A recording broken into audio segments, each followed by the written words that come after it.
What is going on, you guys? Welcome back to the channel. You know, one thing that I talk about a lot here on this channel is the importance of grounding and just spending more time outdoors.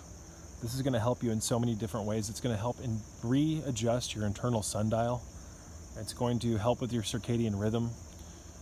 A handful of things. And when you ground yourself, you receive negatively charged electrons from the earth. It helps reduce inflammation. It reduces pain. You just feel better. Grounding in electrical terms, ladies and gentlemen, can be in layman's terms described as returning to normal. And we are electrical beings. When you stand barefoot on the earth, you balance your electrical systems. And that's why for the longest time, I've talked also about the grounding pit. A lot of people have suggested that I talk about the grounding pit in greater detail. I have in a handful of my lengthier videos. We'll talk about it in the near future. I actually just recently produced a video on my Patreon page discussing it in detail, talking about the benefits of going beneath the earth to ground yourself, to realign your energetic system, to reconfigure your energetic system, to heal your meridians. Standing barefoot on the earth is great, however. If there's only one thing that you could do for your health, I would suggest grounding. As a starting point, at least. Grounding is not the end-all be-all. You can't just ground yourself and receive all the nutrients you need for healthy living from grounding, but it's how you build your foundation, ladies and gentlemen. My channel is all about building your foundation from the ground up, and it can be taken literally here on this channel with what I teach, because a large foundation of what I teach is standing on the fucking ground barefoot. Or if you wanted to, you can get really elaborate with grounding and make grounding pits. And you can go down beneath the earth and experience grounding on a whole different level. Because when you stand barefoot on the earth, ladies and gentlemen, your feet and your feet meridians are the only thing touching the earth. Now, if you look into reflexology, you'll come to realize that your feet have relay centers on them that are connected to every major organ system in your body. So even though you're just standing barefoot on the ground, you're in essence affecting your entire organ system, your entire body, because there's relay centers on your feet connected to every major organ system in every part of your body. The same goes with your hands, your ears even. Every part of this system is interconnected. The body is a holistic entity. And what I mean by that is all of the parts work together to produce the symphony of consciousness that we're experiencing here in this matrix. So, grounding is so essential. It's so incredible. Once you start doing this, if you stay true to it, and I recommend a minimum of 15 minutes a day, I actually have a protocol on my YouTube channel that you can utilize. I'll put a link in the description box below if I remember, that will help you readjust your internal sundial and allow you to get 15 minutes of grounding a day. So if for some reason I forgot to put that link in the description box, just remind me and I'll link it to you guys. For some reason that particular video that I'm talking about hasn't gotten hardly any views, and it's such an important part of my channel. That particular practice or protocol, if you will. There's a handful of reasons why grounding is important. Now, I'm not going to get into all of them in this video. I will, however, say that it allows you to become stable in an unstable world. When you ground yourself, more often than not, you're surrounded with stuff like you're seeing on the screen right now, the beautiful green, the chlorophyll, the plants and the trees and the greenery around you, ladies and gentlemen. It induces a almost GABA stimulating effect on the brain. That's the closest thing that I can compare it to. It feels like it builds up your GABA. On top of that, folks, it over time and on a more esoteric level, grounding will begin to slowly reconfigure the positioning of your assemblage point, because your energy field, ladies and gentlemen, as well as your body and your mind, interacts with the world in a completely different manner than when it does when you're inside. And again, we spend the majority of our lives indoors, 1/3 of our life indoors sleeping, another large majority of our life indoors working, and another large majority of our life inside resting and making meals, you name it. So literally the majority of your life is spent indoors. And the problem with that is that inside your house, You are saturated with artificial lighting, LEDs, CFLs, energy-saving light bulbs, you name it, that carry with them large amounts of blue light. Blue light suppresses melatonin production, endogenous melatonin production. It throws your hormones out of alignment, destroys your neurotransmitter health, destroys your organs as well, because you're not going to get good rest if you're constantly under artificial lighting, because it leads to something that T.S. Wiley talks about exponentially in her book, Lights Out, Sleep, Sugar, and Survival. It leads to what she calls toxic light syndrome, or excuse me, it leads to what she calls endless summer syndrome. And endless summer syndrome, if you experience that for over a year, leads to something that I've coined or come up with that's called toxic light syndrome. And everyone watching this channel right now has that, including myself, toxic light syndrome. I'm working myself out of it, but it takes a long time to readjust your hormones and your neurotransmitter and your brain health, neurotransmitters, excuse me, and your brain health after multiple years of endless summer syndrome. And endless summer syndrome is basically when your body thinks it's the wrong time of year because of exposure to artificial light that carries a specific wavelength of light in it, the blue light, that causes your brain to not produce melatonin properly. It throws your circadian rhythm out of alignment. Endless summer syndrome is also why people crave sugar so much, carbohydrates. It's because your instinctual, ancestral, environmental mechanisms are telling your body to pack on sugar so that you can have an insulin response to pack on fat for winter. But winter never comes here in the Matrix because the lights are always kept on. So that's an advanced subject that I've talked about in other videos, so I don't want to get into it too much in this video. All I'm going to say, ladies and gentlemen, is why the hell do you think people feel so much better when they go camping? I mean, every time I've ever gone camping, I feel like a year or two younger after I leave the campgrounds, especially if I go camping for a week in a remote location where there's not a lot of people. Camping is great, but it's only great if you do it right. And there's a right and wrong way to do camping. Camping is a regenerative experience. It is a restoration ritual. At least that's how I look at it. So to do camping properly, you want to be in isolation, preferably. You don't want to be around a bunch of people with alcohol and, a lot of people go camping to have recreation time. And if that's your thing, that's your thing. I'm just saying, from my perspective, I'm constantly trying to seek renewal in a world that's causing a depletion of energy. So, what I like to do is I like to go in a isolated or with one good friend or my brother. And I like to go where there's hardly any people and where there's no noise, where there's a body of water to jump into, preferably like a waterfall, and a lot of green. It's going to increase your oxygen levels if you jump into the water, you guys. It's like a mini baptism of sorts, although real baptism isn't done by water, it's done by the fire of Kundalini, but that's besides the point. More often than not, let's just put it this way, the only real authentic cold thermogenesis that people experience, cold water therapy, is when they go camping. I mean, how often do you meet people who jump into cold bodies of natural water? Not often. And most people don't do it because they're used to hot showers. And on top of that, most people don't have access to a natural body of water constantly. So, you ever wonder why you feel so good when you go camping and you get out of the water when you jump in, even though it's cold? Cold thermogenesis. This has an anti-inflammatory property to it, ladies and gentlemen. It also burns calories because your body has to work overtime to remain warm. Cold thermogenesis, in my opinion, can definitely be taken overboard. But there's a reason why you feel so good after you jump in cold water, especially if it's a natural body of water. Even if it's not, even if you take a cold shower, you feel like $1 million after a cold shower, and it increases your circulation. It makes your skin look more supple and better. But when you go camping, you're more often than not grounded. A lot of people take their shoes off when they go camping. Not everybody does. But even if you leave your damn shoes on when you're camping, you're surrounded by a lot more greenery and trees. You're usually at a depending on where you go, the elevation might have a lot to do with your oxygen levels as well. So naturally, when you're outside, you're going to breathe deeper because you're surrounded by the trees. The calming green color is going to relax your brain a little bit.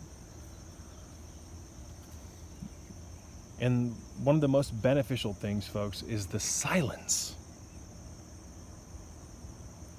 Lack of silence has destroyed the connection that we have to our own mind. Most people don't have access to their own mind. They are a walking amalgam of their conditioning.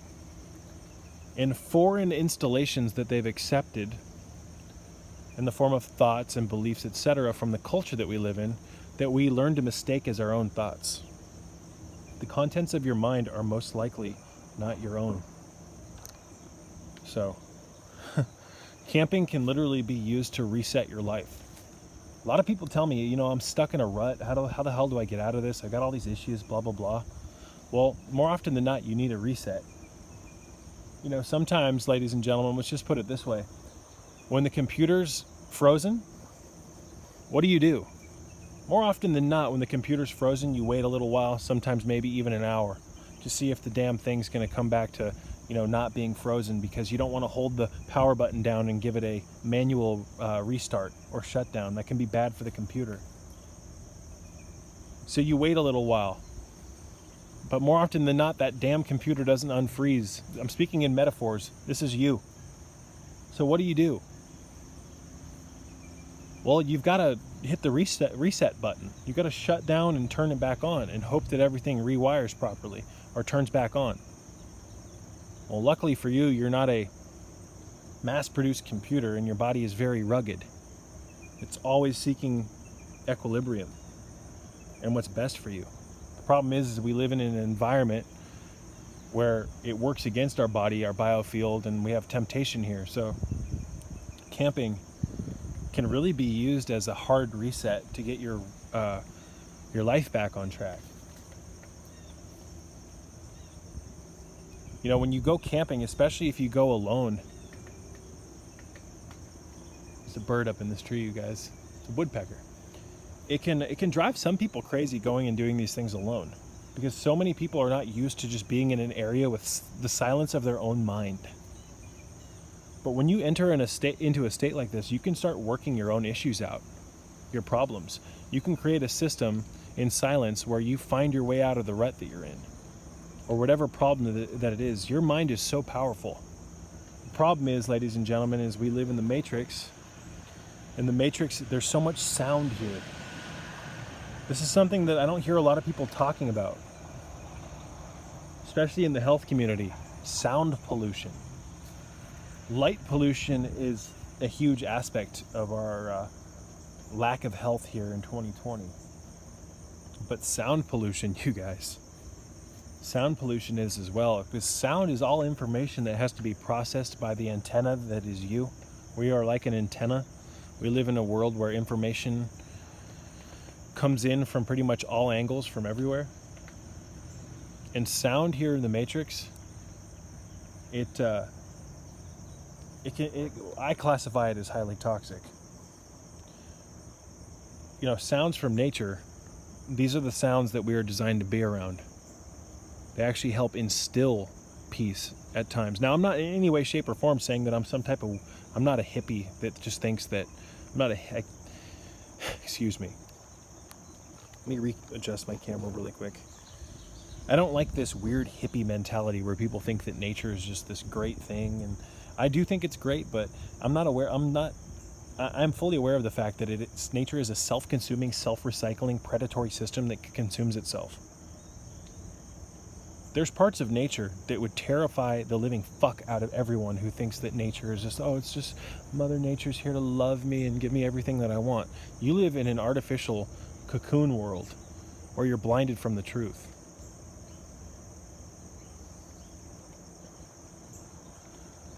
Nature is power. Nature is energy, and we can use this energy to our advantage. So, again, we were designed to live in this ecosystem, And in my opinion, we're designed to live in a civilized manner.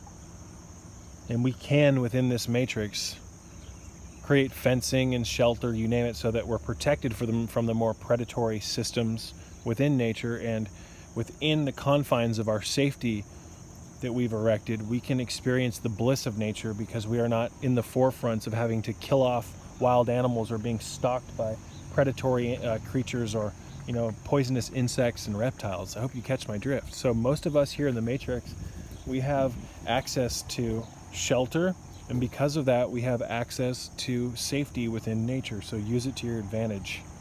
I hope that makes sense.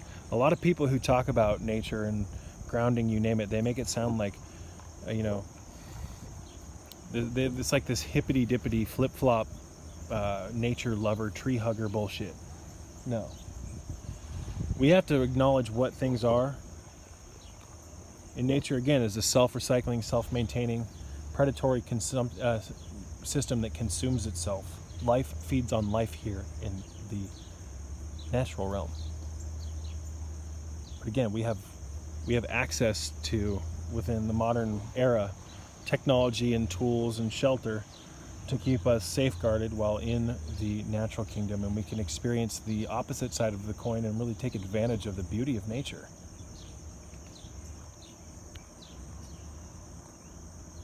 So, I hope that makes sense. It's important as well, you guys, to become well acquainted with survival and to learn to use the predatory aspects of nature to your advantage, because believe it or not, you are a predator as well. You see, we're disconnected from that. Learning survival, getting a survival handbook. I used to love reading those when I was younger. I used to have this, and I've tried to find this same book for years now, and I just can't seem to find it. I had this book growing up, this survival handbook that had color pictures. I thought it was the coolest thing ever. I used to read about how to make traps to trap animals and snares, and I used to read, you know, they show you different ways to set up fish traps or how to catch fish and all this neat shit, how to start fires. There was like this lengthy glossary of sorts that showed you all the poisonous fish and animals. And I used to spend so much time when I was younger fantasizing about living in the wild and having to fend for myself. That used to dominate my mind growing up. A lot of the stuff that we think about growing up, we end up forgetting about as we get older and we get repositioned by the matrix and our assemblage point gets reconfigured. It's really important, ladies and gentlemen, that if you want to get your life back, that you go back to where you left off, if you catch my drift. The Matrix wants you to think that your youth had no magic and that you have to grow up and all this other bullshit. You were on an arc when you were growing up that we are forced to give up on. So part of me getting more conscious and really waking up was putting myself and my brain in specific modes so that I could remember what I went through when I grew up. Because again, man, my neighbors, you gotta wonder. But I don't want to get too into that, ladies and gentlemen. I talk about doing your best to go back into your mind and remember where you left off. So hopefully my neighbors don't cuss a bunch in this video. But ladies and gentlemen, I'm going to talk about this in the near future. All right, let's move my camera. I'm going to talk about this in the near future, you guys. There's certain supplements and things that you can take that can actually help you get more of a long-term memory back, even for short periods of time, so that you can remember certain things from when you were younger. So that's not something that I'm probably going to produce for quite a while, but I'm in the workings of it, and I can say that at least for me, it works. And the specific supplements, I know that this works for many of the people after looking at the research on it and the anecdotes as well. So we'll talk more about that in the near future. This view is actually much better. It's pretty, isn't it? But again, did you guys like that kind of stuff growing up? I used to love reading survival books, and it wasn't even necessarily the reading that was super interesting to me. It was the pictures. imagining myself out in the wild. What would I do if I had to fend for myself? More often than not, I always thought that living up in the trees would probably be the best. Kind of like a best choice, kind of like a mock Rivendell situation. Living up in the trees. You'd have to have some type of nets and whatnot and shelter, and you can figure it out though. But anyways, you guys, grounding is, it's like, I've been recording this video for 20 minutes and I feel so much better. Grounding, next time you get pissed off, go outside and walk barefoot on the earth, or just stand. Or do what I did and build a grounding pit. Going underneath the ground to ground yourself is much more potent, ladies and gentlemen. It can almost be frightening the first couple of times because it accelerates your internal dialogue. Especially if you build a grounding pit properly and make it so that it compresses. It's not like super, so that there's not a ton of room, if you will. The dirt is going to catch the heat coming off of your body and the energy, and it's going to compress it and keep it inside of a vessel, inside of the grounding chamber, and it's going to be redirected back into your body. We'll talk more about that in the near future, ladies and gentlemen. This is just a brief little video saying that grounding yourself can help reset you, but sometimes people need a hard reset. Go camping for a week, go camping even for 2 days. Jump into a cold body of water. Do things that really help throw you out of the trajectory that you're going down if you're in a rut. And we have all the tools and things available to us here in the Matrix, ladies and gentlemen, that can help us get back on track. So, you know, I've been saying for years that it doesn't cost a damn thing to go outside and walk around on the bare ground. And I've got access to beautiful patches of green here, ladies and gentlemen. Virginia is absolutely stunning. Look at this.